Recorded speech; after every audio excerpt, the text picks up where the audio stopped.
Bienvenue dans Femmes Heureuses, le podcast, le rendez-vous incontournable pour toutes les femmes en quête de croissance. Je suis Coralie, coach de vie et passionnée de développement personnel. Mon objectif est simple, t'aider à libérer ton potentiel pour devenir la femme que tu as toujours voulu être et qui existe bel et bien à l'intérieur de toi. Alors, prépare-toi à te connecter, à t'épanouir et à briller. C'est parti! Bonjour à toutes mes femmes heureuses et bienvenue dans ce nouvel épisode du podcast. J'espère que vous allez toutes bien. Aujourd'hui, on va plonger dans un sujet qui, je pense, nous concerne toutes, à un moment ou à un autre, c'est retrouver un équilibre dans sa vie.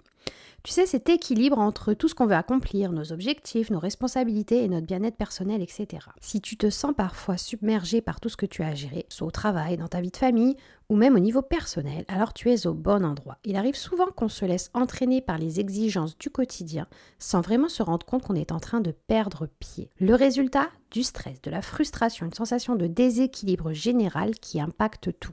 Mais pas de panique, retrouver un nouvel équilibre, c'est possible et ça ne demande pas de bouleverser ta vie du jour au lendemain. Parfois, il suffit d'ajuster quelques petites choses, de repenser notre manière de faire et de mettre en place quelques habitudes simples. Dans cet épisode, je vais te partager 4 étapes concrètes que tu peux mettre en pratique dès aujourd'hui pour retrouver un équilibre sain dans ta vie. Que ce soit au niveau professionnel, personnel ou émotionnel, ces étapes te permettront de reprendre le contrôle et de te sentir à nouveau aligné avec toi-même. Donc reste bien avec moi jusqu'au bout car on va explorer ensemble comment reprendre en main cet équilibre. À la fin de l'épisode, tu auras toutes les clés pour réorganiser ta vie, réduire ton stress et te sentir plus en harmonie avec toi-même.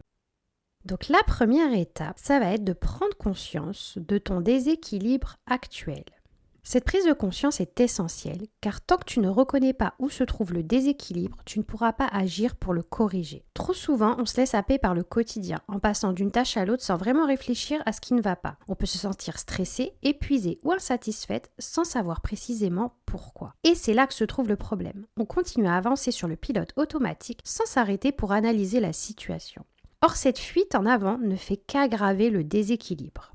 Prendre conscience, c'est comme appuyer sur le bouton pause pour observer ta vie avec un certain recul. Il ne s'agit pas juste de se dire « je vais bien » ou « je vais mal », mais de comprendre où et pourquoi ça ne va pas. C'est à partir de ce moment-là que tu peux réellement commencer à poser les bases d'un nouvel équilibre.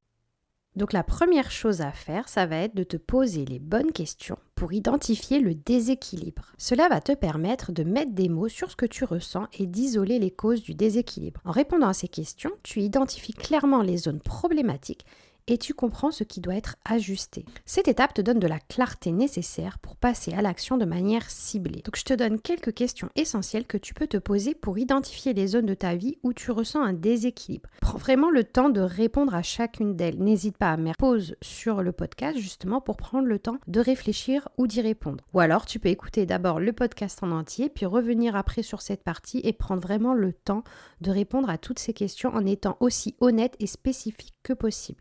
Donc d'abord, j'aimerais que tu te demandes comment tu te sens au quotidien. Est-ce que tu es constamment fatiguée ou épuisée? Est-ce que tu es souvent stressée ou anxieuse?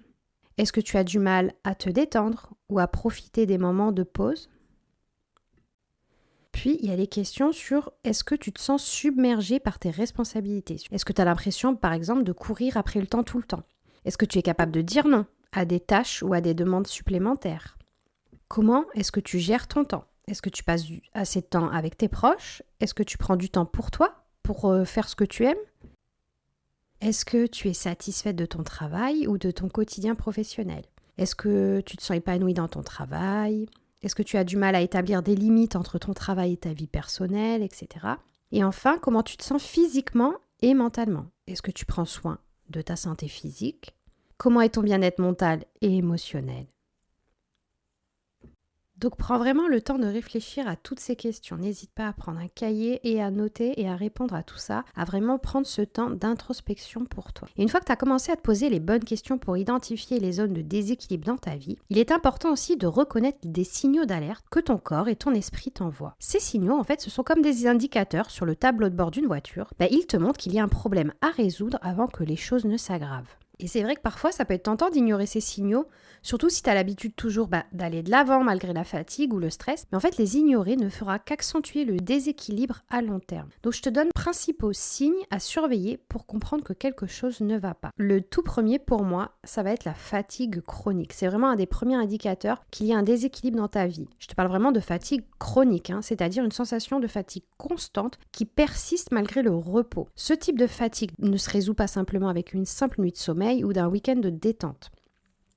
Lorsque tu es constamment fatigué, c'est souvent parce que tu tires trop sur tes ressources sans laisser suffisamment de temps à ton corps et à ton esprit pour se recharger. Cela peut être dû à un excès de travail, un manque de sommeil, des préoccupations personnelles ou des responsabilités multiples qui te pèsent. Si tu as un perpétuel manque d'énergie, il est possible que ton corps soit en train de te dire qu'il est épuisé et que tu es en déséquilibre sur plusieurs plans. Soit tu travailles trop, soit tu ne prends pas suffisamment soin de ta santé physique, ou encore tu n'as pas suffisamment de moments pour te reposer mentalement. Comment ça se manifeste ? En fait, tu te réveilles le matin encore fatigué, même après plusieurs heures de sommeil. Tu as du mal à te concentrer ou à te motiver pour les tâches les plus simples. Le moindre effort te semble insurmontable et tu ressens un épuisement constant, aussi bien physique que mental. Tu utilises la caféine ou d'autres stimulants pour tenir le coup tout au long de la journée. Si tu remarques que tu es toujours épuisé, c'est vraiment un signal fort qu'il est temps de revoir ton emploi du temps, de réduire certaines responsabilités et de prendre du temps pour te reposer. Un autre signal d'alerte majeur, souvent négligé, c'est la frustration ou l'irritabilité. Il arrive que tu te sentes souvent agacé ou en colère, même pour des situations mineures qui, habituellement, ne t'auraient pas dérangé. Cela peut être un signe que tu es sous pression et que tu as accumulé trop de stress. Lorsque tu es frustré ou irritable, c'est souvent parce que tu te sens débordé par les tâches et les responsabilités que tu portes. Ta patience est plus limitée car ton énergie mentale est sollicitée en permanence. La frustration peut également venir d'un sentiment d'insatisfaction vis-à-vis de ta vie, ou de certaines de tes relations, ou encore du fait que tu sens que tu n'as plus le contrôle sur ton quotidien. Ce sentiment peut également se manifester quand tu réalises que tu ne peux pas répondre à toutes les attentes placées en toi, ou que tu as du mal à dire non, ce qui te pousse à accumuler des responsabilités qui finissent par peser trop lourd. Comment ça se manifeste ? Tu peux par exemple réagir de manière disproportionnée à des petites contrariétés ou des situations anodines. Quand tu te sens constamment irrité par des choses qui en temps normal ne te dérangeaient pas, que tu as du mal à gérer tes émotions et tu te sens rapidement dépassé par les événements, ou bien des tensions qui peuvent apparaître dans tes relations personnelles ou professionnelles car tu es souvent sur les nerfs. La frustration et l'irritabilité sont des signes que tu as atteint tes limites et il est essentiel de les reconnaître avant qu'elles ne conduisent à un épuisement émotionnel ou à des conflits relationnels. Un troisième signal d'alerte, ça va être le manque de temps pour toi. Si tu te rends compte que tu n'as plus de temps libre pour toi-même, c'est probablement parce que tes journées sont trop chargées et que tu es constamment sollicité par tes obligations externes. Ce manque de temps pour toi peut causer une usure progressive qui, à terme, affecte ton bien-être mental, physique et émotionnel. Prendre du temps pour toi est essentiel pour te ressourcer, te reconnecter avec toi-même et faire des activités qui te procurent du plaisir ou du calme.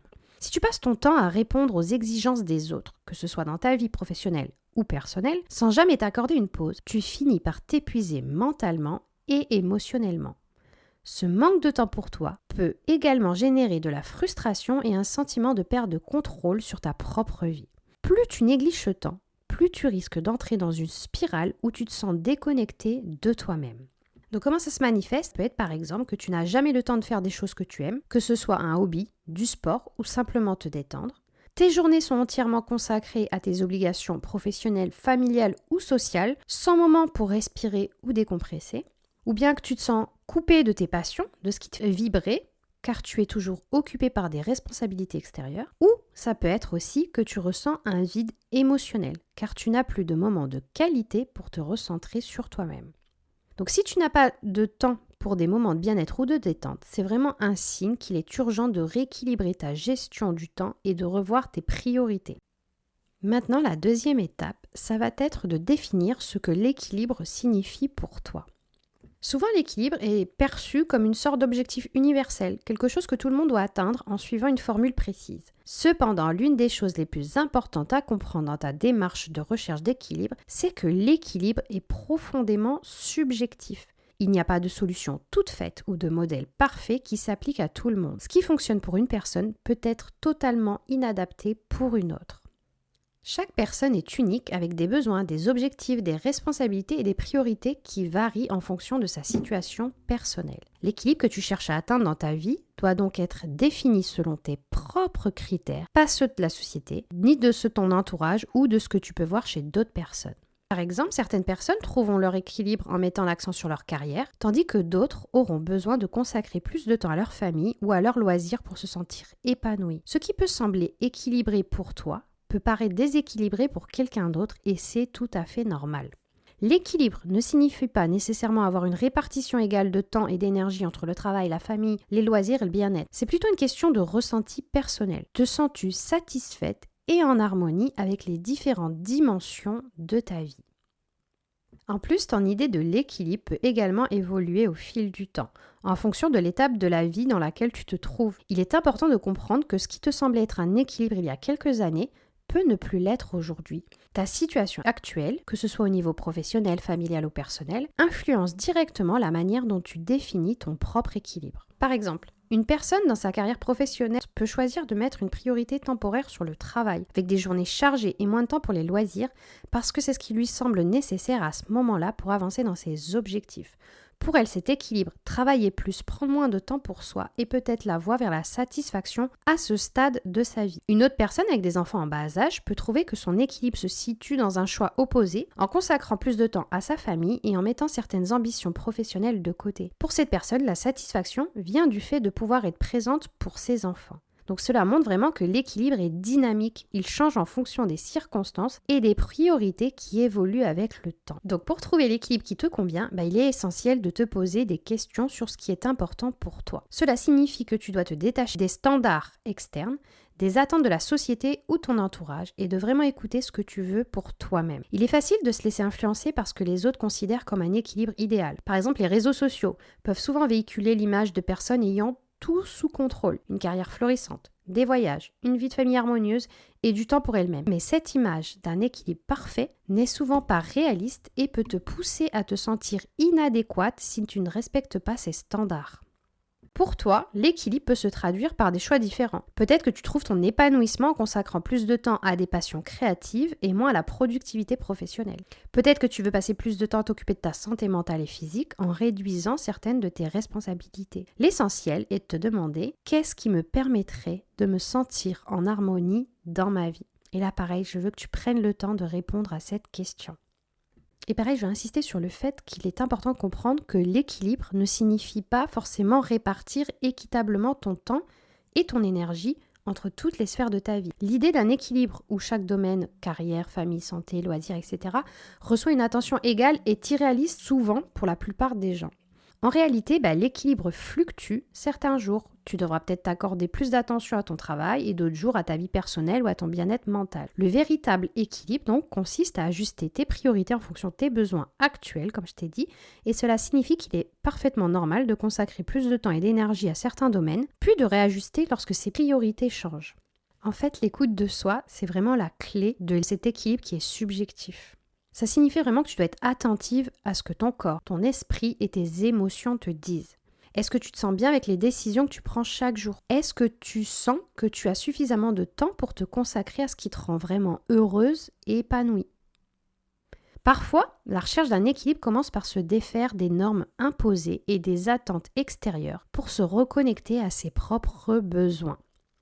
Dans la quête de l'équilibre, tiens à te rappeler qu'il est essentiel de te fixer des attentes réalistes. Parce que souvent, on a tendance à se fixer des objectifs ou des attentes vraiment irréalistes qui peut engendrer une pression énorme à terme et te mener à la frustration, au découragement et même à l'épuisement. Donc s'attendre à atteindre la perfection ou à gérer tous les aspects de ta vie de manière équilibrée, sans faille, c'est vraiment une recette pour se sentir constamment en échec. Ensuite, la troisième étape, ça va être d'identifier et d'éliminer les sources d'énergie négatives. Parce que l'un des plus grands obstacles à l'équilibre personnel, émotionnel et mental, c'est vraiment cette présence de sources négatives dans ta vie. Ces sources, qu'elles soient internes ou externes, peuvent vraiment drainer ton énergie, t'épuiser mentalement et rendre plus difficile ton chemin vers un équilibre durable. Les identifier, c'est vraiment une étape essentielle pour retrouver ton bien-être. Apprendre à les reconnaître te permettra de mieux les éliminer ou si nécessaire de les gérer plus efficacement. Alors les premières sources d'énergie négative, ça peut être ton entourage. Les relations ont vraiment un impact majeur sur ton énergie, qu'il s'agisse de relations familiales, amicales, amoureuses ou professionnelles.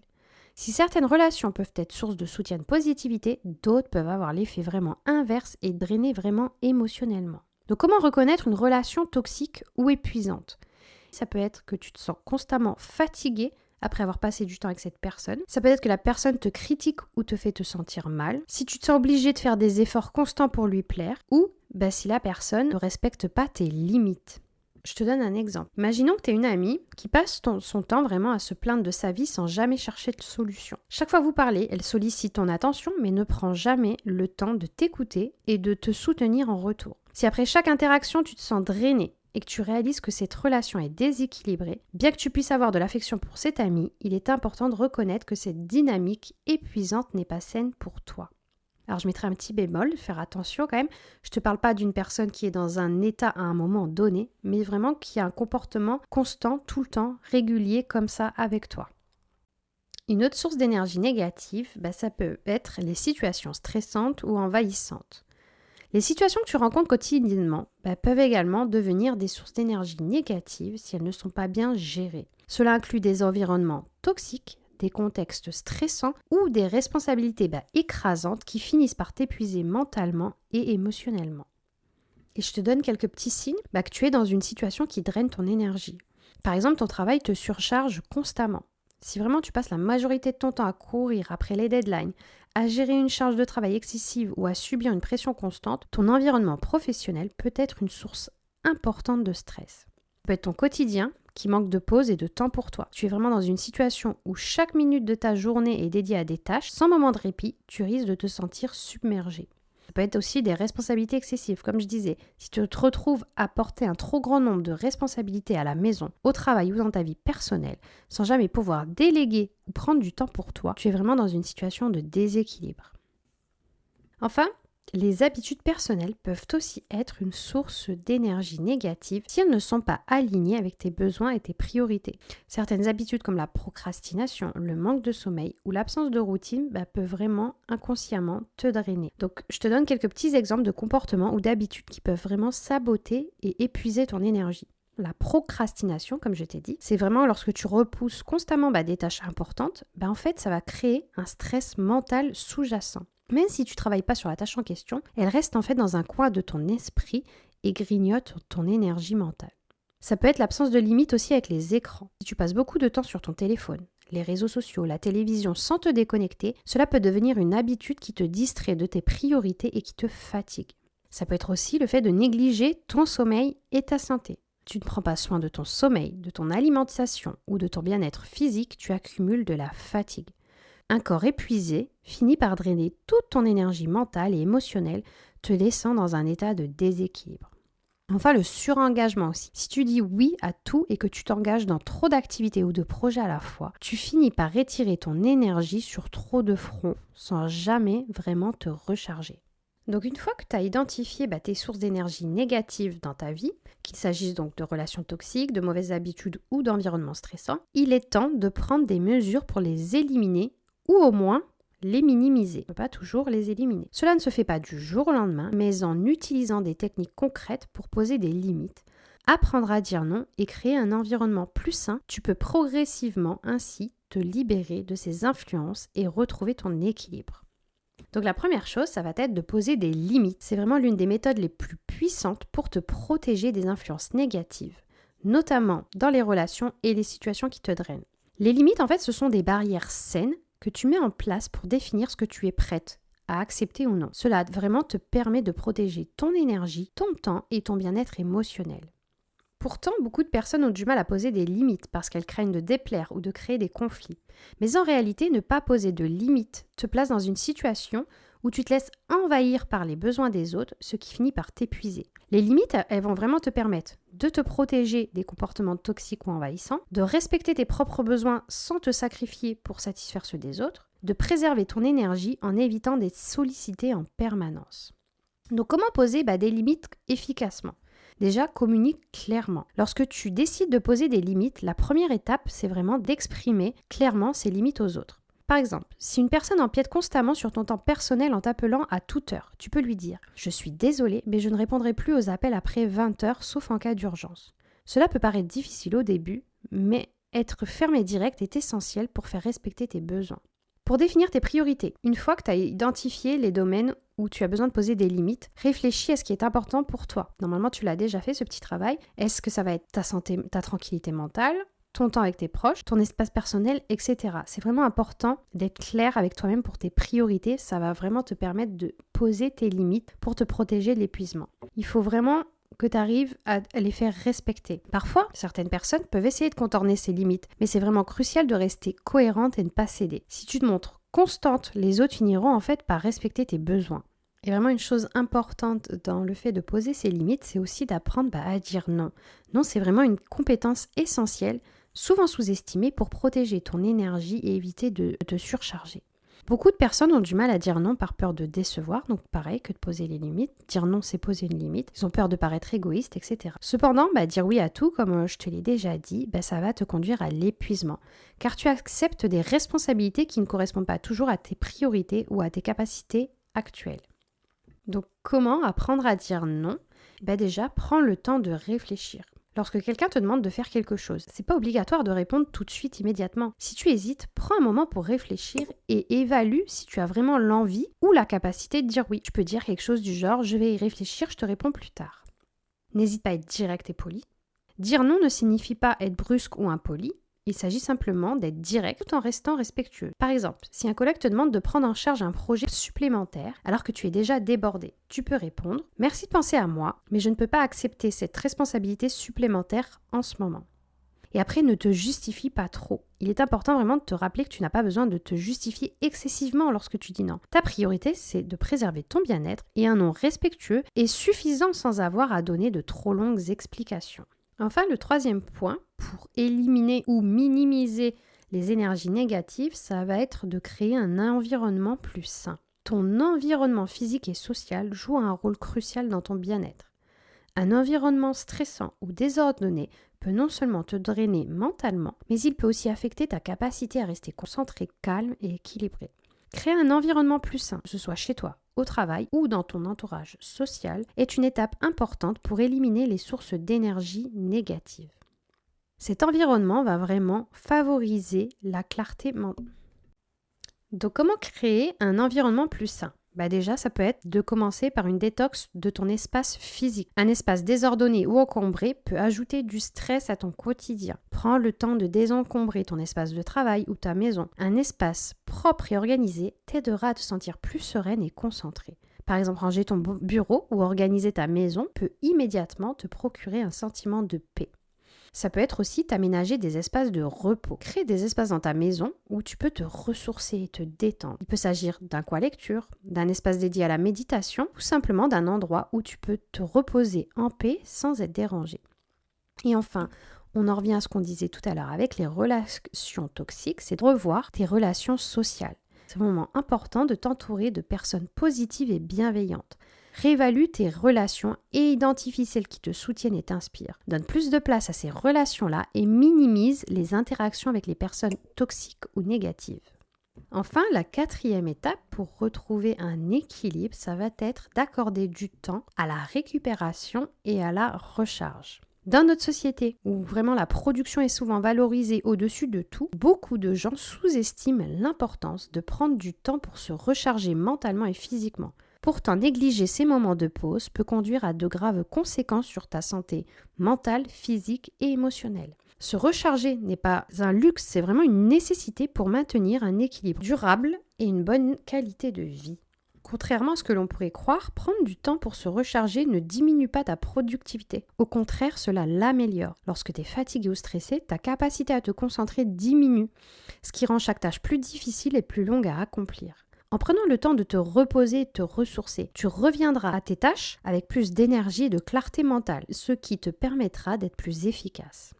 Ça améliore vraiment ta concentration, Nous vivons dans un monde ou une époque où on est constamment bombardé d'informations, que ce soit par les réseaux sociaux, les notifications, les demandes extérieures. Ça peut vraiment surcharger ton cerveau et ton système émotionnel, menant à l'anxiété, à du stress et même voire à la dépression. En prenant des moments pour te déconnecter et te ressourcer émotionnellement, tu offres à ton esprit l'espace nécessaire pour traiter les informations et te recentrer.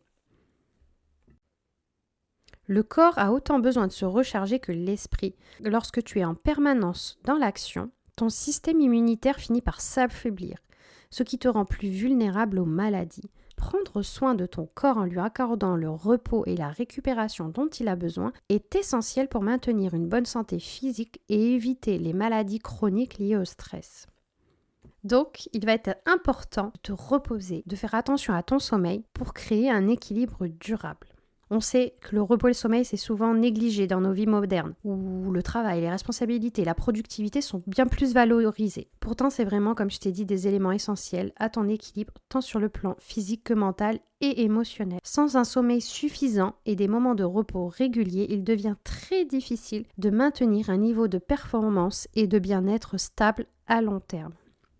On entend souvent des phrases comme tu dormiras quand tu seras mort, etc. Le sommeil pourtant et le repos ne sont pas du luxe, c'est vraiment des besoins biologiques fondamentaux. Ils permettent à ton corps et à ton esprit de récupérer après une journée stressante de travail et d'activités diverses. Lorsque ces besoins ne sont pas comblés, les conséquences sont immédiates et à long terme, en affectant ta santé, ton humeur, ta productivité et ton bien-être général. N'oublie pas que pendant le sommeil, ton corps entre dans un processus de récupération et de réparation. Le sommeil n'est pas une période d'inactivité. C'est vraiment un moment crucial où ton corps travaille intensément pour se régénérer et reconstituer ses réserves d'énergie. Il permet d'ailleurs la réparation des tissus musculaires et cellulaires. Pendant que tu dors, ton corps répare les tissus endommagés et stimule la croissance musculaire. Si tu manques de sommeil, ton corps n'a pas le temps de se régénérer, ce qui peut entraîner une fatigue musculaire chronique, des douleurs et une récupération plus lente après l'effort physique. Le sommeil va te permettre aussi de renforcer ton système immunitaire. Ça joue vraiment un rôle clé. Pendant la nuit, ton corps produit des protéines appelées cytokines qui aident à combattre les infections, les inflammations et le stress. Si tu ne dors pas assez, la production de ces cytokines est réduite, ce qui te rend plus vulnérable aux maladies. Enfin, le sommeil permet aux cellules de se diviser et de se réparer. Ce processus est essentiel pour maintenir la santé de ta peau, de tes organes et de ton système cardiovasculaire. Un manque de sommeil perturbe ces régénérations cellulaires, ce qui peut accélérer le vieillissement et provoquer divers problèmes de santé. Mais le sommeil est aussi essentiel pour maintenir ton équilibre mental et émotionnel. Pendant que tu dors, ton cerveau continue de traiter les informations accumulées pendant la journée.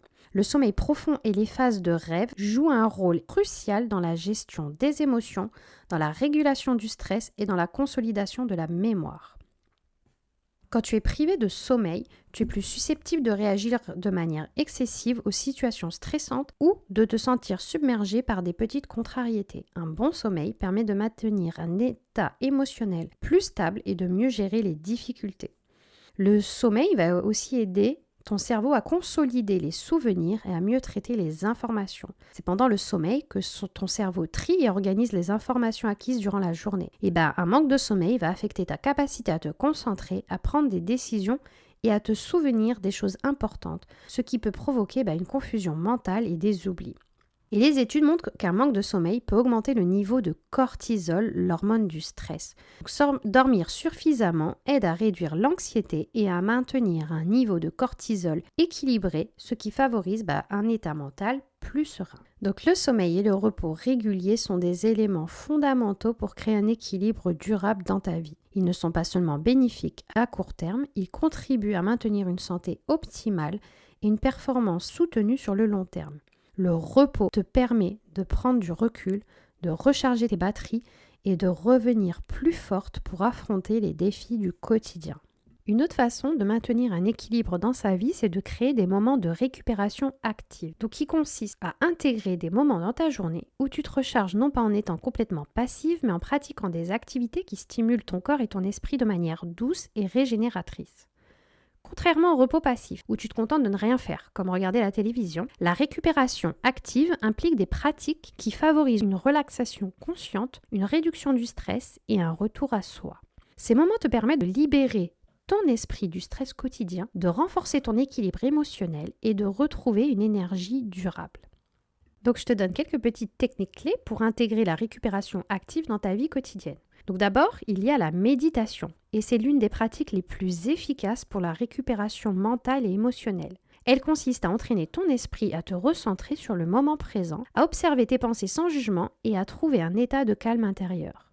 Méditer régulièrement peut grandement améliorer ta capacité à gérer le stress, à renforcer ta concentration et à cultiver un état d'équilibre mental. En effet, la méditation va te permettre de réduire les niveaux de cortisol, donc l'hormone du stress. Tu vas calmer ton système nerveux et induire une réponse de relaxation qui te permet de relâcher les tensions accumulées dans ton corps et ton esprit. Prendre quelques minutes pour méditer au cours de la journée te permet de vider ton esprit des préoccupations quotidiennes, ce qui offre à ton cerveau une pause bien méritée pour mieux fonctionner par la suite. Donc comment l'intégrer dans ta routine ? Déjà, tu n'as pas besoin d'être une experte pour tirer parti des bénéfices de la méditation. Quelques minutes par jour suffisent pour ressentir ses effets. Commence par 5 minutes par jour. Si tu es nouvelle dans la méditation, commence simplement. Prends 5 minutes dans un endroit calme, assieds-toi confortablement, ferme les yeux et concentre-toi sur ta respiration. Tu peux utiliser des applications ou des guides. Vraiment, il y a de nombreuses applications comme Petit Bambou, Headspace, Calm ou encore des vidéos YouTube qui peuvent vraiment t'aider à démarrer, qui vont te guider pas à pas pour pratiquer la méditation. Mais surtout, fais-le au bon moment. Choisis vraiment un moment dans ta journée où tu peux t'asseoir tranquillement sans être dérangé, comme le matin après ton réveil ou juste avant de te coucher. Une autre façon aussi de récupérer de manière active, c'est de t'accorder des moments de pause pour respirer et te recentrer. Donc voilà, ça ressemble un petit peu à la méditation, c'est juste octroyer en fait des courtes pauses dans la journée pour être en silence. C'est vrai que souvent quand on a un peu de temps, on a tendance à prendre le téléphone, à regarder et à scroller. Et bien là, c'est juste prendre le temps de te poser avec toi-même, loin des distractions et de respirer. Donc ça ne nécessite pas une technique particulière, mais c'est vraiment extrêmement bénéfique pour te recentrer. Le fait de prendre quelques minutes de silence, ça permet à ton esprit de te désencombrer des informations incessantes qui circulent autour de toi. Ces moments de calme t'offrent vraiment une pause mentale essentielle pour améliorer ta clarté d'esprit. Elles peuvent vraiment te permettre de faire un bilan personnel rapide. Comment tu te sens? Est-ce que tu es stressé? Quelles sont tes priorités? Ces moments sont vraiment idéaux pour t'interroger sur ton état mental et émotionnel et ajuster tes actions si nécessaire. Le calme crée vraiment l'espace nécessaire pour que de nouvelles idées émergent. Beaucoup de personnes trouvent que c'est dans le silence que les meilleures idées apparaissent. Tu peux intégrer ces moments de calme dans la journée de manière simple. Par exemple, tu peux prendre des pauses régulières. Si tu es au bureau ou chez toi, prends 5 minutes, on va dire toutes les 2 heures pour t'asseoir. Fermer les yeux et respirer profondément. Tu peux aller dehors si c'est possible, va dans un parc ou un jardin pour t'asseoir et simplement observer la nature en silence. Le contact avec la nature, ça va vraiment amplifier l'idée de calmant de ces pauses. Il faut vraiment éviter les distractions. Éteins ton portable ou mets-le de côté, mets-le loin, mets-le en mode avion pendant juste ces instants pour éviter les notifications et autres distractions. Et l'autre point vraiment pour avoir cette récupération active, et je te l'ai un peu dit là, c'est la déconnexion avec les écrans. Il faut vraiment libérer ton esprit de la surcharge numérique. On vit vraiment dans une ère où on est constamment connecté à nos téléphones, à nos ordinateurs, à nos écrans, etc. Et cette stimulation numérique peut être une grande source de fatigue mentale et de stress. La déconnexion des écrans est une technique simple mais puissante qui te permet de te reposer et de retrouver une certaine clarté mentale. Déjà, le temps passé devant les écrans fatigue les yeux et ton cerveau. La lumière bleue émise par les écrans perturbe également ton sommeil si tu passes trop de temps devant tes appareils en soirée. Éviter les écrans avant de dormir permet à ton cerveau de produire plus de mélatonine, l'hormone responsable du sommeil. Cela améliore non seulement la qualité de ton sommeil, mais aussi ton niveau d'énergie le lendemain. Et en te déconnectant des réseaux sociaux et des notifications, tu permets à ton esprit de ralentir et de te concentrer sur des activités plus apaisantes, comme la lecture, la marche ou des moments passés avec tes proches. Donc comment te déconnecter efficacement? Mais fixe des moments sans écran. Décide de moments spécifiques dans ta journée où tu ne regarderas pas ton téléphone, tes emails ou tes réseaux sociaux. Par exemple, tu pourrais t'engager à ne pas utiliser ton téléphone pendant la première heure du matin ou avant de te coucher. Tu peux aussi installer des applications de gestion de temps. Utilise des applications comme Forest ou Screen Time qui te permettent de suivre le temps passé sur les écrans et qui te rappellent de faire des pauses. Remplace aussi les écrans par des activités calmes. Comme je t'ai dit, profite de ces moments sans écran pour faire des activités qui te détendent réellement, comme lire un livre, cuisiner ou passer du temps en famille. La récupération active implique également d'intégrer des activités ressourçantes dans ta routine. Il peut s'agir d'activités physiques douces, d'activités créatives ou simplement de moments où tu fais ce qui te fait plaisir. Pourquoi elles sont importantes ? Parce que ces activités qui te passionnent et qui te détendent permettent de libérer ton esprit des préoccupations quotidiennes et de te connecter à toi-même. Prendre du temps pour toi à travers des activités ressourçantes améliore ton bien-être général. Ça stimule vraiment la production d'endorphines, c'est les hormones du bonheur, ce qui améliore ton humeur et ta résilience face au stress. Ces moments te permettent de mieux comprendre ce qui te fait vraiment du bien. En te ressourçant régulièrement, tu te reconnectes à tes besoins, à tes passions et tu retrouves plus d'énergie. Et voilà mes femmes heureuses, nous arrivons à la fin de cet épisode et j'aimerais te rappeler que ces 4 étapes ne doivent pas être appliquées d'un coup ou de manière parfaite. Le plus important est de les aborder progressivement à ton rythme en prenant conscience des petites actions que tu peux commencer à mettre en place dès aujourd'hui. Le changement ne se fait pas du jour au lendemain mais en avançant pas à pas. Tu verras des améliorations dans ta vie quotidienne. Mais même ces petites victoires, elles comptent. N'oublie pas qu'il est normal de trébucher, de faire des erreurs ou de revenir en arrière parfois. Ce qui compte, c'est de continuer à avancer et d'ajuster tes efforts en fonction de ce qui fonctionne ou non pour toi. Ton équilibre est un processus dynamique et chaque jour est une nouvelle opportunité pour faire un petit pas vers un meilleur bien-être. Donc avant de terminer cet épisode, je voudrais te lancer une invitation. Si cet épisode t'a aidé à mieux comprendre comment retrouver un équilibre dans ta vie, je t'encourage à l'appliquer dès maintenant. Déjà, je te l'ai dit pendant la vidéo, mais là, n'hésite pas à prendre une feuille de papier et noter une chose déjà que tu peux commencer à ajuster aujourd'hui.